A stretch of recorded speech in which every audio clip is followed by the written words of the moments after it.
since we were just kids watching the movie Bride Wars every chance we got. Yet, as I sat down to write, I realized how impossible it would be to put our friendship into words, because it isn't just a simple list of events. It would be like trying to encapsulate an epic novel on a post-it note, which we all know wouldn't do it justice. And if I were to list every reason why our friendship is so special, we'd be here all night. So I will give you the SparkNote version on a couple of chapters. Chapter 1, Yellow Card. Yasmeen has always had a way of making even the most mundane things fun. One of my very first memories of us together is when we were in first grade, and our teacher made us move our green cards to yellow for taking too long in the bathroom. That was my very first yellow card, and let me tell you, I was a devastated kid that day. We must have thought it was a second recess because we just talked and talked about whatever 6-year-olds talk about, completely losing track of time like we still do today. And then chapters 2 to 15, which include summers convincing our parents to let us have sleepovers, spending our mornings at Alum Creek Beach pretending we were at the ocean, persuading you to watch Phantom of the Opera for probably the 20th time, and I'm sorry about that, by the way, and creating an innumerable amount of memories at Ohio State together. And then it's the end of chapter 15 and the beginning of chapter 16, the chapter she met Austin. I still remember the first time Yasmeen talked about him. Her face glowed every time she would say his name. When I saw them together for the first time, I just knew they were meant to be. I mean, just look at them. The love between them is palpable, and it's a privilege to witness it. And I am so happy that after all these years, from our childhood adventures to the incredible woman you've become, today is finally here. Seeing you radiant and happy with Austin fills my heart with joy. You truly deserve all the happiness in the world, and I feel honored to stand by your side on this special day. So let us toast to a love story that's only just beginning its most beautiful chapters. I wish you both the lifetime of happiness and love.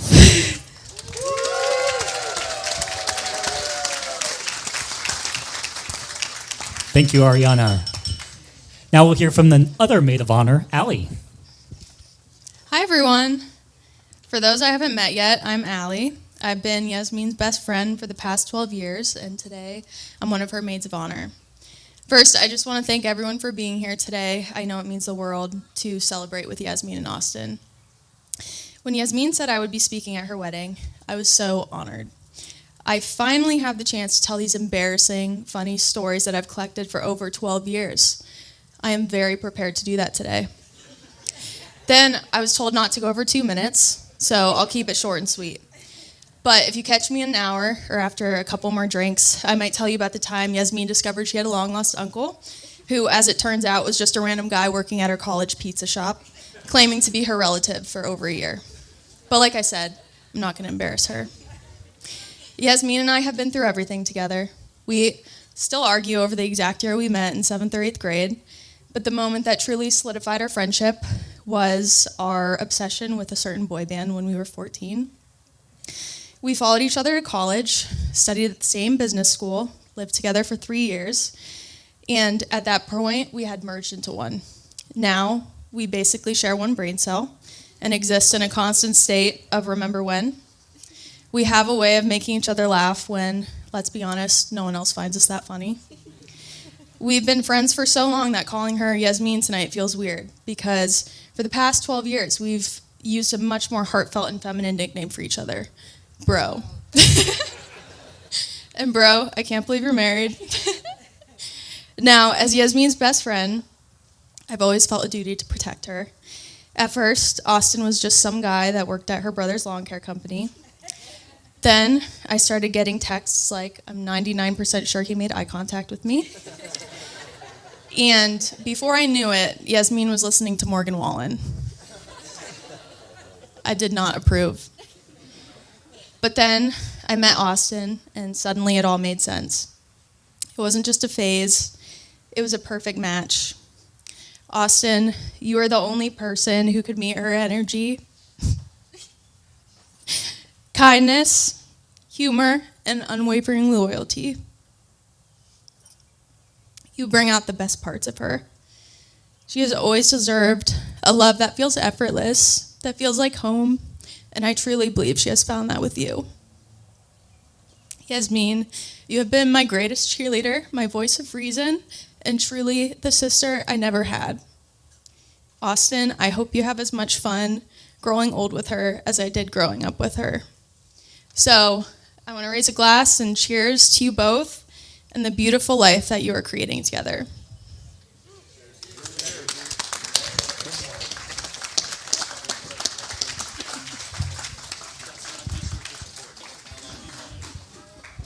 Now, So, after further discussion, I'm going to speak for both Drew and I. For those of you that don't know, Drew and I actually grew up together and we're best friends from middle school on. And, life has a weird way of just working its way out, right? And things coming full circle. And, when I was thinking about what to say today, I was having a little trouble with it. And then we got to the bachelor party on Thursday. We were on the first tee box, and Nate was in the cart in front of me, and it was kind of us old heads. We're in one team. It was me, Drew, my dad, and Nate, and then Austin and all of his friends. And Nate's like, "Hey, do you remember this golf bag? I still got it." And I was like, "Yeah, me and Drew used to steal your beer out of that in middle school." And Drew always used to say, like, at some point, I promise you we're going to be family. And, so we've been concocting this whole thing actually for about 20 years now. And it's coming full circle, right? And I remember Drew called me. We'll get to that in a minute. But I remember when Austin and Yasmeen started dating. And I was like, oh, my God. I hadn't seen her in 17 years. I think there's pictures Kathy was telling me of me holding her as a baby when I was over at Drew's house. And when Austin and Yasmeen started dating, I'm a little older than Austin, if you can't tell by all the gray hair I have compared to him. We were so far age gap, we really didn't get really, really close till these two started dating. So I've kind of been there, every step of the way. And they were in this honeymoon phase. We're like, oh, it's puppy love, They won't be like that forever, because if you've ever been around them, they're inseparable. They're like in their own little world. She's normally sitting on his lap, rubbing his head. He's rubbing her back. And, it's honeymoon phase. And then, 1 year went by, and they were still acting like that. And 2 years went by, and nothing changed. And, we're 6 years in, and it's still the honeymoon phase, right? And, that's one reason that I know that they're going to be great together. The other would be that I think a lot of people prioritize weddings and not the marriage, and these two couldn't be polar opposites. They prioritize the day-to-day, the relationship, all the things that are actually really important. And both of them are like the oldest young couple I've ever met. As I said, he's the youngest. He's the first to get married. He's probably the first that'll have a kid. That's because both of them are wiser and mature beyond their age. And I know I speak for Drew and our family and everybody that, we look forward to celebrating you guys not just today, but forever and ever. And, cheers to you guys.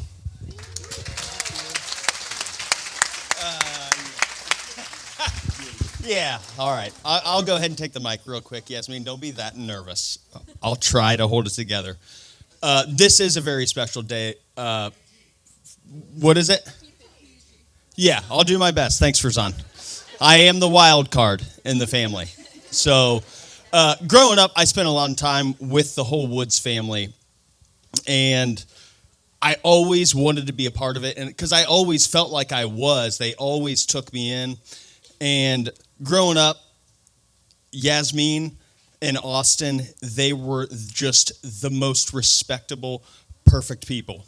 And when I realized, oh crap, they're like the same age, you know what I mean? Austin was in a somewhat vulnerable position where he would come over to my house and he would help me do housework when Helga and I, first bought this property.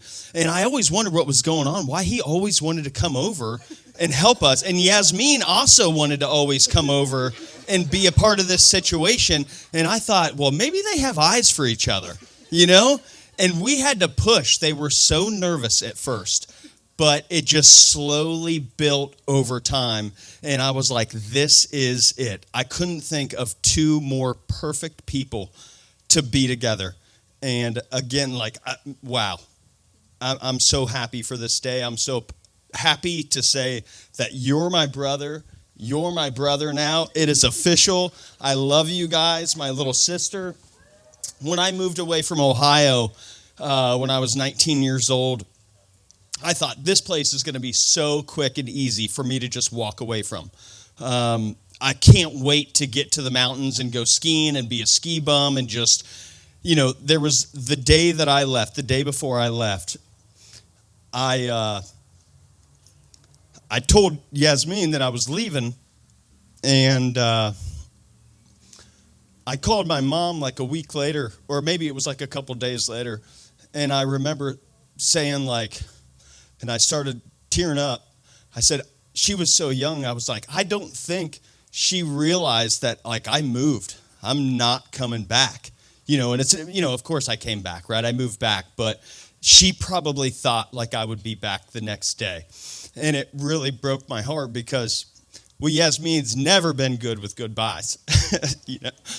So I'm so happy to be here with you guys on this day, and I love you both so much. You mean the world to me.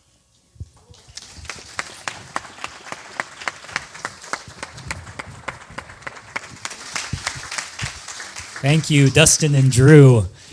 We're going to also hear from Best Man Colin now. Let's give a warm welcome for Colin.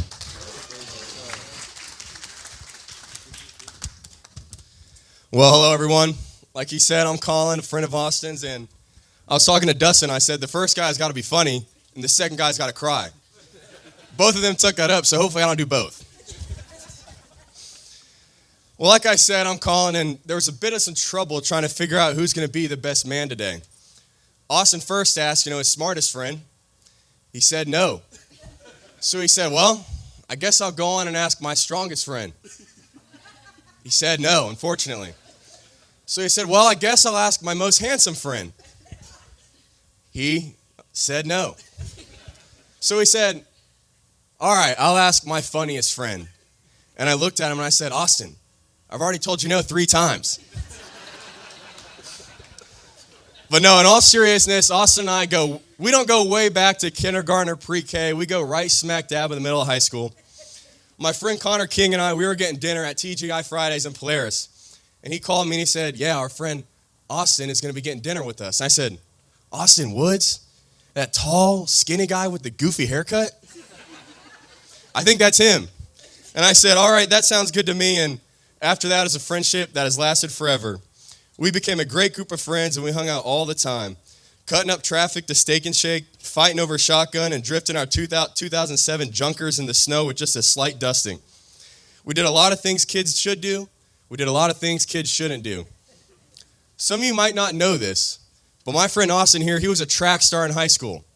He was pretty good at high jump, but his best event was outrunning the police when we took a midnight swim at the neighborhood pool all the way home.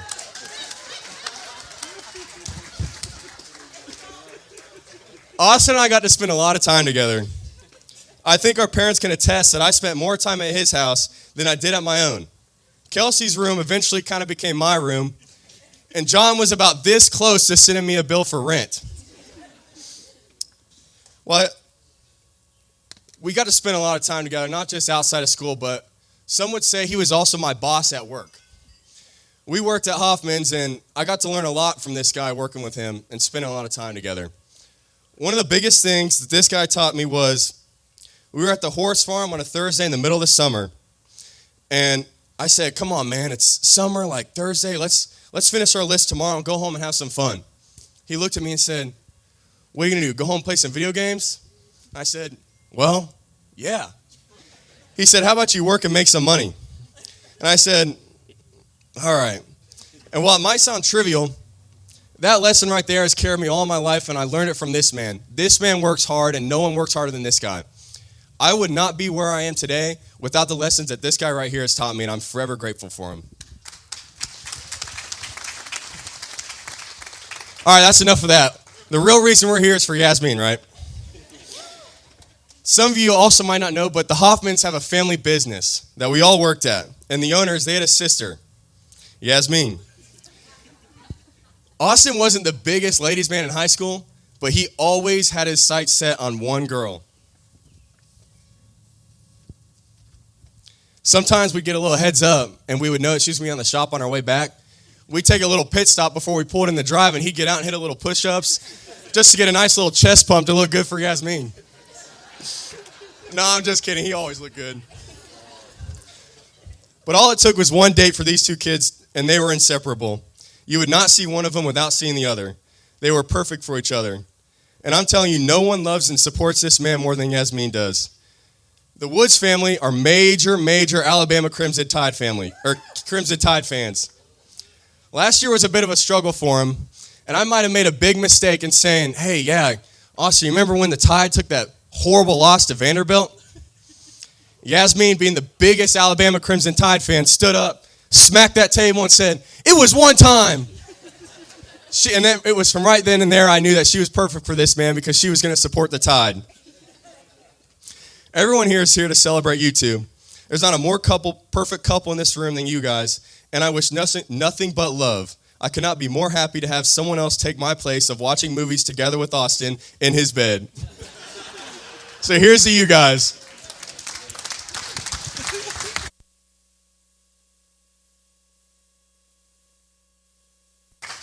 Fantastic. Last but certainly not least, we have the father of the bride, Farzan.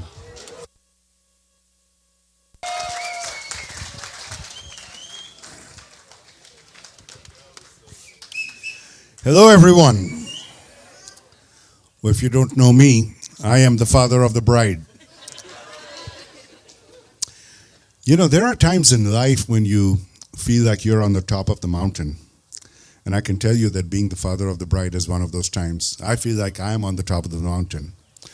So for the next 45 minutes, I'm going to entertain you with stories and jokes. And who knows, maybe the Pakistani cowboy will make an appearance and do a couple of songs for you. Now, I'm not going to do that, but I'll tell you what. Where's Drew? Drew? Yes, sir. I'm going to kick your ass. Okay. So this has been going on for all these years. And if you think I'm not capable, this old mule can still kick, okay? I can't believe that these guys were planning all this years ago, and I had no clue. I have a feeling my wife was complicit. Were you not? She's shaking her head. So anyway, guys, here's the thing. I'm half Punjabi, and I'm half Bengali. So Punjabis are emotional, Bengalis are emotional, and you get two of them together, what do you think I'm going to be? Huh? So back in 2019, I think it was 2019, when I became aware that there was somebody called Austin in my daughter's life. What do you think my first initial reaction was? Yasmeen, do you remember that? I don't. Yeah, you remember because you went and told Austin. I said, when I meet this guy, I'm going to break his legs. Both of them, stand up. I didn't realize he was a giant back then. Sit down. But anyway, look. First of all, I'm a Punjabi, I'm a Bengali, I'm the father of the bride, okay? So what do you expect? It was, don't take it personally. That's what every red-blooded Punjabi or Bengali father is going to have, that reaction. So I said, I'm going to break his legs. And I'm going to tell you the first time I met this guy. So this was 2019. He came to our house. And I was sitting on our couch, and my wife was there, and Yasmeen and Austin came in. And this young man walks right up to me. And he puts his hand out. You know, I always stand up when I shake hands. But I wanted to be mean to him. Because I wanted to test him. I wanted to see what kind of man is he. So I wanted to be mean to him. I sat down. I didn't stand up. And I said, yeah, nice to meet you. So he was as polite can be. He was respectful. But he looked me right in the eye. And he was completely self-assured. And that impressed me. And we talked. And then he made a suggestion. He said, I would love to get to know you. Perhaps you and I should spend some time together. And then they left. When they left, I told my wife, I said, I like this guy. And she said, well, you didn't act like it. So I'm not going to act like it because I want to see what kind of man he is. and what kind of man he was, I saw him right there and then, is he was very respectful, very self-assured. And I said to myself, if this guy has the guts to stand up for himself, then he's going to stand up for my little girl.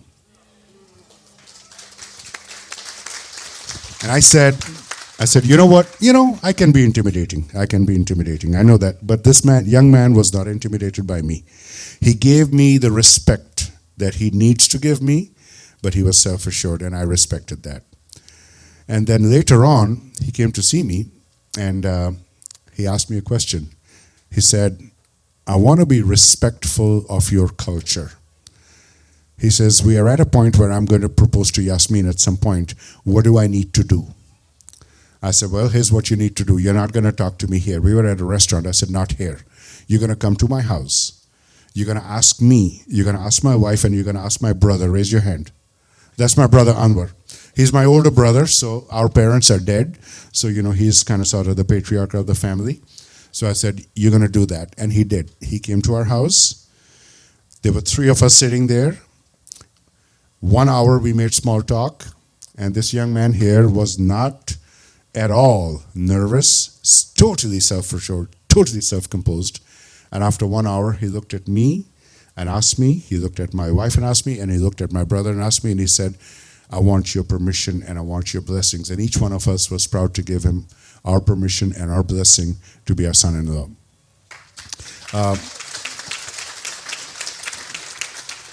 John and Tracy, I want you to raise your hand. So that's the man and woman responsible for Austin. That's John and Tracy Woods, Austin's parents. John, when you and I met first time, we shook hands and we hugged. Then you said to me, he's a good boy, isn't he? You remember that? That's the first thing you asked me. He's a good boy. You should be proud. You raised a good boy. And I'm telling you, speaking on behalf of my wife and myself, we are proud to have him as our son-in-law. He's an old school tough guy, okay? He's an old school tough guy. And in today's world, hey, I'll take that. I respect that. Austin, love you, man. You're my son-in-law. You're my son. Now I want to talk about my little daughter here, my baby.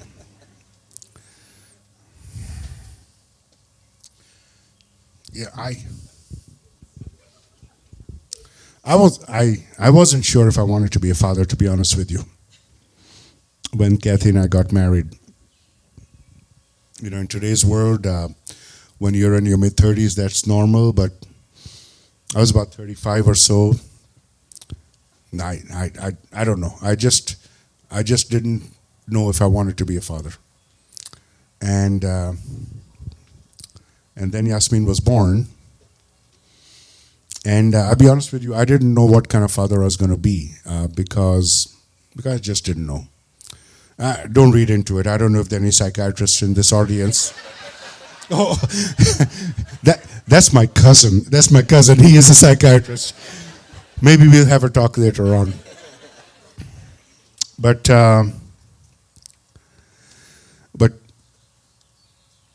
so when Yasmeen was about 2 weeks old, Kathy has a very dear friend. Her name is Christine. She's not here because she's moving to Florida, so she would have been here. But so what Christine did was she came and she told Kathy. She says, "You just became a mother. You've been busy, and I'm going to take you out for dinner. You've been, it was a rough pregnancy and all that." So they went out to dinner, and Yasmeen was 2 weeks old, and we were living in Delaware at that time.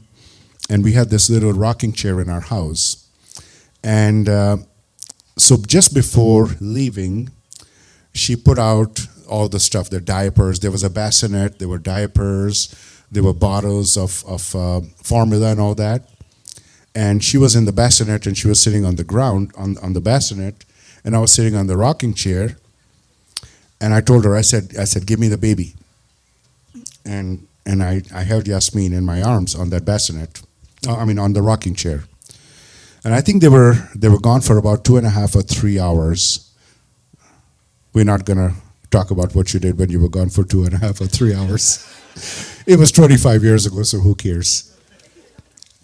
But they were gone, and then they came back all that 2.5 or 3 hours later. I remember Kathy walked in the door, and she sat down on the couch, and she looked at me, and she said, "You haven't moved." I hadn't moved. All those 2.5 or 3 hours, my daughter was in my arms. I had not moved. I did not get up to go to the bathroom. I just sat there like that. And she didn't say anything. She sat down. She says, "You could have put her in the bassinet and walked around or anything." I said, "I didn't want to." But all the time that I was sitting there and she was in my arms, I started thinking, look at this little baby. What is my role? Right now, I'm holding her like this, sitting in this rocking chair.